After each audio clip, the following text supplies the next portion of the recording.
Jammikunta ZPT సభ్యుని. గత TRS party ప్రభుత్వం ఏదైతే ఉందో గతంలో మరి పైలట్ ప్రాజెక్ట్ కింద దళిత బంధు పథకాన్ని హుజురాబాద్ నియోజకవర్గంలో ఏర్పాటు చేయడం జరిగింది.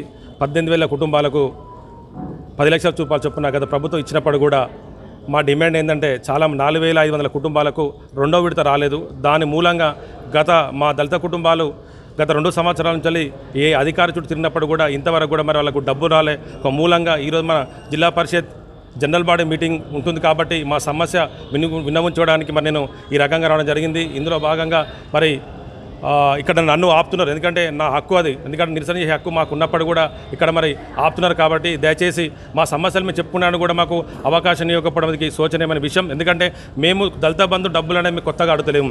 గత ప్రభుత్వం అయితే ఏదైతే ఉందో మా అకౌంట్లో 10 లక్షల రూపాయలు వేసినప్పుడు కూడా మాకు 4,500 మందికి ఫ్రీజింగ్ పెట్టడం మూలంగా మా దళిత కుటుంబాలు మొత్తం కూడా ఆర్థికంగా ఇబ్బంది పడుతున్న ఉద్దేశం కొద్దీ గతంలో కలెక్టర్ గారికి ఇచ్చినప్పుడు కూడా ఇంతవరకు కూడా ఆ సమస్య పరిష్కరించలేకపోతున్నారు. కాబట్టి ఈరోజు మరి మా దళిత కుటుంబాలు మరి రోడ్డు మీకు వచ్చి ధర్నా చేసే కార్యక్రమం ఉంది. కాబట్టి వాళ్ళ పక్షాన నేను నా యొక్క హక్కును నా నిరసన చెప్తామంటే ఈరోజు మరి అడ్డుకోవడం మీకు సిగ్గుమాలిన చర్య.